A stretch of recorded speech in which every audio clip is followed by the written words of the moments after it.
Dukung channel kami dengan cara klik like, comment, and subscribe. Thank you. Bismillahirrahmanirrahim. Assalamualaikum warahmatullahi wabarakatuh. Jumpa lagi bersama kami Edar Sipan Channel. Salam otak waras. Ini salamnya baru. Ieu mah nurutan ieu rap RH ya. Tapi gak ikut-ikutan saya. Saya mah salam otak waras saja sekarang. Salamnya seperti itu. Oke, Bang? Ya, okay. Kita mulai ya. Alhamdulillah mukodimah.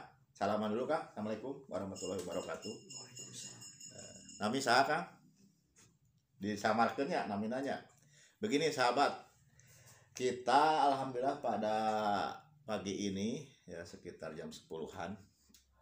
Alhamdulillah syukur kepada Allah, bersalawat kepada baginda Rasulullah, Allahumma sholli ala Muhammad wa ala ali sayyidina Muhammad. Kedatangan tamu nih di Edar Sipan Channel untuk sekedar podcast bercerita pengalaman, mudah-mudahan apa yang nanti diceritakan menjadi ibroh, pelajaran bagi yang mendengarkannya. Begitu ya, Kang ya? Karena setiap apa yang kita dengar, yang kita lihat, yang kita alami mungkin ya itu merupakan ibroh ya, bisa diambil pelajaran, yang baik diambil, yang jelek kita buang gitu. Dan jangan sampai manusia terjerumus kepada hal yang sama, akhirnya menjadi dosa dan menjadi hidupnya binasa ya, menjadi hidupnya itu sengsara ya. Sengsara di dunia masih mending, nanti sengsara di akhirat itu yang susah ya. Betul ya. Ini bapak ini saya samarkan namanya ya, beliau namanya Bapak Budi aja. Yang namanya Budi sama ya, jangan tersinggung ya, ini sekedar samaran aja, atau Bapak B lah, begitulah, Bapak B aja ya. Ya, sebagai mukodimah, karena ini bercerita tentang dunia perdukunan ya, yang mungkin sekarang juga banyak ramai di medsos ya. Saya akan sampaikan dua hadis baginda Rasulullah SAW. Ya, yang pertama hadis riwayat Muslim. Rasulullah SAW bersabda, man ata aropan fasalahu ansaiin lam tuqbal lahu sholatan arba'ina lailah. Yang artinya barang siapa yang mendatangi tukang ramal dan bertanya kepadanya tentang suatu perkara, maka sholatnya tidak akan diterima selama 40 hari, sahabat. 40 hari sholatnya tidak terima. Kalau kita datang ke dukun, lalu bertanya sesuatu dan kita percaya, bahkan tidak percaya pun datang aja ya ke tukang ramal bertanya, meskipun kita tidak percaya itu ya, apalagi percaya. Kalau percaya udah keluar dari, harus syahadat lagi ya. Nah, seperti itu. Tidak percaya pun udah sholatnya tidak diterima 40 hari. Subhanallah. Bahkan Rasulullah SAW bersabda di dalam hadis yang lain, hadis diriwayatkan Ahmad ya, man ata kahinan au aropan fasodaqahu bima yakul faqad kafara bima unzila ala Muhammad. Barang siapa yang mendatangi dukun atau tukang ramal dan dia membenarkan ucapannya, maka dia berarti telah kufur pada Al-Qur'an yang telah diturunkan pada Muhammad ya, pada Rasulullah SAW. Bahkan dalam surat An-Nahl itu kan ya, manusia itu Allah tegaskan tidak tahu perkara-perkara yang goib ya, bisama wal ar, di langit maupun di bumi, tidak tahu ya. Kalau mungkin itu ada yang bisa tahu, itu karena ada bantuan ya, bisa makhluk jin, begitu Kang. Itu sebagai mukodimah ya. Sekarang ke beliaunya ya. Bismillah ya, kembali lagi nih kita fokus pada apa yang kita bicarakan. Jadi si Akang ini dulu pernah usaha ya, jadi pemahaman agamanya, karena tadi sebelumnya saya ngobrol-ngobrol dulu sama beliau, bahkan udah lama kenal sebenarnya, cuman sekarang ada kesempatan untuk bisa podcast di channel saya ya. Ini ceritanya si Akang ini dulu usahalah biasa ya. Terus yang saya terima itu usahanya itu masang-masang parabolanya kan ya. Dulu parabola ya. dan sehari bisa 5 tempat berarti dulu zaman parabola masih sama, atau mungkin TV-TV yang kabel itu kan, TV kabel juga. Iya.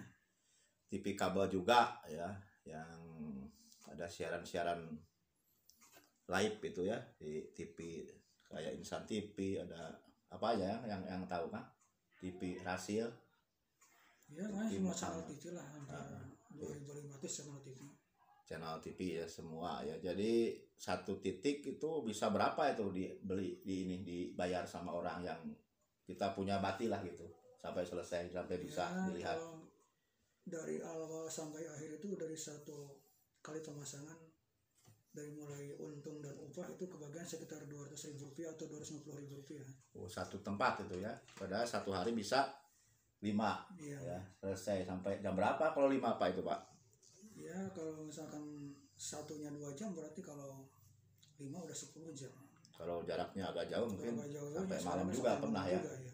Ya bisa jadi sehari sahabat, bayangkan bisa 251 titik, bisa selesai 5 berarti 3 ngalikan, bisa untung 1.250.000 ya, itu bersih itu bawa ke rumah. Jadi intinya malah mapan cukup lah, uang lumayan lah, itulah bisa penghasilan 1 juta itu sehari ya, seperti itu. Nah ini minta ceritanya, bagaimana ceritanya sampai terperdaya gitu dengan orang-orang yang tadi kita di mukadimah di depan itu, ya bisa dikatakan lah dunia perdukunan lah gitu, sehingga perusahaan yang tadinya ada habis, harta habis, dan ya sekarang ya merintis lagi dari nol ya, ya seperti itu. Monggo lah seluas-luasnya, nanti mungkin bisa di-cut 10 menit nanti selesai, nanti bisa di apa videonya nanti, ini kan kamera depan nih, nanti biar gak jenuh yang nonton, nanti di kamera belakang Kang, bagian meeting. Siap Kang? Nah, monggo dideketin aja mic-nya. Ya, Assalamualaikum warahmatullahi wabarakatuh. Udah Pak. Mungkin saudara-saudara kita semua bertanya kenapa sampai terjatuh kepada dunia perdukunan. Padahal waktu itu usaha saya mapan. Istilahnya bukan mapan sih, bahasa lainnya lah, cukup untuk biaya hidup gitu, bukan hidup kita, hidup anak istri. Tapi kenapa sampai bisa jatuh kepada dunia perdukunan? Ya seperti kebanyakan manusia lah, tertarik kepada kemewahan, tertarik kepada wanita atau yang lainnya. Itu sudah fitrahnya manusia kan. Nah saya juga waktu itu kenapa sampai tertarik kepada perdukunan, karena memang saya ketemu dengan seseorang bercerita tentang seseorang itu yang bisa menggandakan uang, hingga lambat laun saya berpikir apa iya ya orang ini bisa menggandakan uang, atau gimana caranya tentang menggandakan uang. Kemudian saya bertemu dengan seseorang yang bernama Yaya, orang Pangandaran. Saya dipertemukan waktu itu oleh Asep di Kampung Bojong. Sebut inisial aja apa, gak apa-apa, S dan A. Asep dan Yaya gitu kan. Setelah bertemu dan ngobrol-ngobrol, ya kemudian beliau yang bernama Yaya ini memang bisa menggandakan uang, pengakuannya gitu. Sampai saya memang tertarik untuk apa istilahnya menelusuri apakah benar atau tidaknya, karena memang pada waktu itu saya memang benar-benar ingin kaya gitu. Tentang rahasia ingin kaya itu rahasia kita masing-masing ya, nggak perlu tahu kenapa saya pengen kaya, tapi yang jelas waktu itu saya memang pengen kaya. Yang benar bukan buat duit. Nah setelah itu dia menyarankan kepada saya untuk mencari balon. Apa itu balon? Balon itu kalau bahasa vulgarnya orang hamil di luar nikah. Masya Allah, sampai seperti itu ya. Syaratnya itu ya. Syaratnya itu harus ada balon. Ya kemudian dengan susah payah. Berarti itu istilah perdukunan itu ya. Istilah perdukunan kalau balon itu guys udah pastilah. Kalau bicara masalah balon berarti ya. Itu Ini perempuan yang hamil di luar orang nikah itu namanya orang di balon. luar perdukunan nggak tahu itu Pak. Itu balon. Kemudian kita cari balon dengan susah payah, tentunya dengan biaya Masalah. yang memang bukan sedikit so, dari mulai cari informasi, mendatangi rumah bersangkutan, terus siap dimarahi karena kan ini aib. Masalah. Nah, waktu saya juga mendengar informasi bahwa si A begini dan begitu, kemudian saya mendatangi rumahnya. Perasaan ini memang nggak menentu bagaimana kita akan membongkar dan menyanyiakan aibnya gitu kan. Allah. Berbagai macam perasaan ada di hati ini, tapi saya coba mendatanginya, bertamu ke rumahnya. Qadarullah waktu itu memang orang tuanya lagi nggak ada. Saya bertemu dengan sepasang remaja Allah. yang memang dia sedang kesulitan sebenarnya. Saya juga memang hari itu bertemu dengan laki-lakinya dan dia bercerita bahwa dia sedang berusaha untuk menghilangkan jejak balonnya gitu. Nah kemudian saya mengasih pilihan bahwa bagaimana kalau balon ini jangan sampai diaborsi. Kemudian saya mengasihkan pilihan bahwa saya menceritakan ketemu seseorang yang bernama inisial Y, beliau orang Pangandaran, daripada balonnya ini dibuang sia-sia tanpa hasil gitu kan.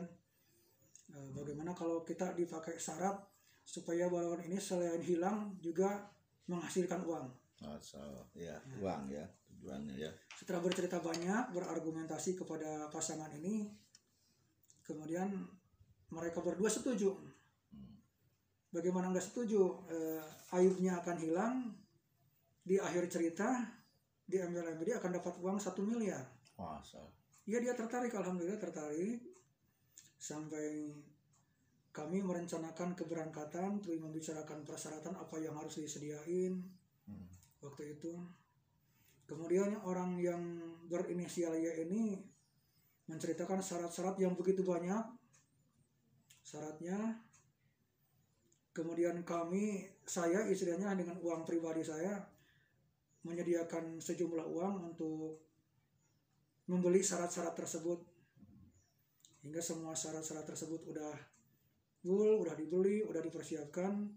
Kami juga kemudian membooking sebuah mobil untuk pergi ke daerah Banjar.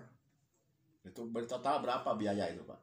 Ritual pertama itu. Dari mulai cari sampai ke hak keberangkatan itu hampir 2,5 juta habis. 2,5 juta ya. 2,5 juta habis, sampai menyediakan apa istilahnya biaya ritual di sana, syarat-syarat ritual. 2,5 juta tahun berapa itu?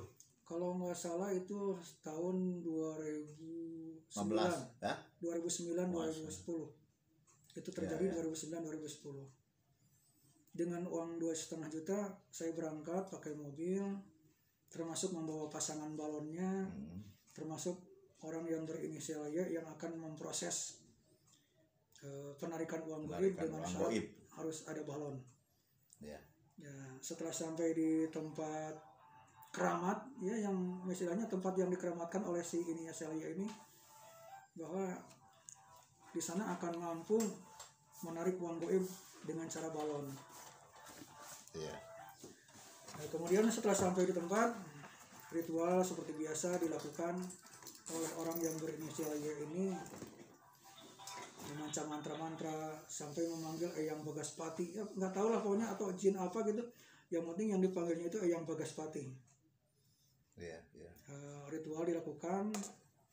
Kami bertiga di belakang duduk, sedangkan yang paling depan balon yang memang udah dipersilahkan kepada Eyang Bagaspati untuk mengambil isi dalam perutnya, isi balon itu. Mungkin dengan, seperti jin itu ya, Bang Bagaspati itu ya. Iya, dengan imbalan uang 3 miliar waktu itu. Bahwa korbankan ya. Bahwa balon yang ada di dalam kandungan perempuan itu akan diambil, dan yang bernama Bagaspati itu akan mengasih uang sejumlah 3 miliar. Tertariknya. Proses dilakukan selama 3 hari dengan perbekalan yang seadanya,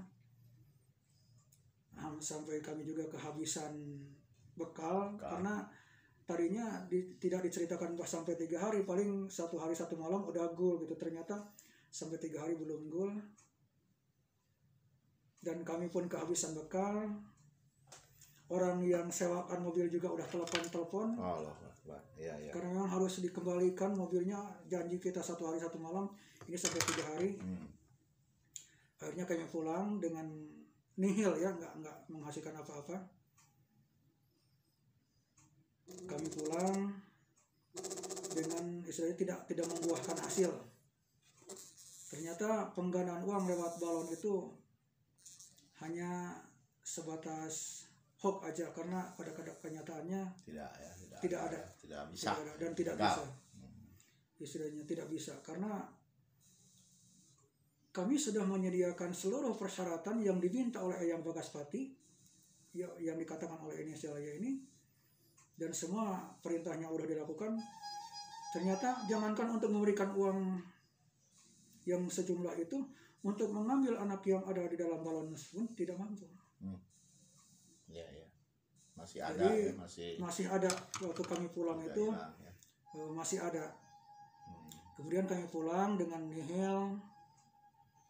Beberapa kesempatan sudah berlalu, kami mendengar kabar bahwa balon yang dibawa ke tempat keramat itu anaknya lahir dan meninggal. Masalah. Ini meninggal ya. Meninggal ya. Jadi udah meninggal. Nggak tahu apakah memang karena proses balon tersebut atau karena memang udah takdir Allah bahwa memang dia harus lahir meninggal. Takdir Allah. Ya, cuma yang jelas memang ada jalan-jalan penyebab yang memang tadi di jalan kesesatan yang jelas. Jadi kepada saudara-saudara semua, bila ada seseorang yang mengatakan tahu yang gaib atau bisa menggunakan uang dengan begini dan begitu dengan berbagai macam alasan, cobalah untuk berpikir jernih bahwa ya, itu memang benar-benar tidak ada. Intinya itu ya, itu mungkin episode pertama ya, karena jeda waktu ini udah hampir 17 menit. Jadi sahabat, apa yang disampaikan itu langkah awal si Akang ini terjerumus kepada dunia Penggandaan uang. Iya, pengganda uang yang dengan jalan seperti diceritakan tadi ya. Jadi mencari orang yang hamil di luar nikah untuk diproses, dihilangkan si jabang bayi, mungkin ditukar dengan sejumlah uang ya. Jadi ada namanya tadi itu, kalau alam itu siapa ya, Bagaspati atau apa tadi? Ya, Bagaspati. Ya, itu Ki Jagaspati itu yang ini. Ya seperti itulah ya, di Indonesia ini masih marak, dan kita ini sebagai orang yang beriman, sebagai orang Islam ya, orang Muslim yang baik tentu percaya sih kepada yang goib kan, surga goib, neraka goib, Allah pun adalah goib kan, cuman tidak mempercayai seperti hal-hal yang bertentangan dengan syariat Allah ya, apalagi menghilangkan janin, terus mengambil uang goib ya tanpa ada kerja ya. Ya seperti itu kan yang menghayal akhirnya kalau gagal bisa stres, bisa jadi keburukan bagi kita. Seperti itu mungkin ini episode pertama, dan nanti kita lanjut ya dengan cerita selanjutnya ya.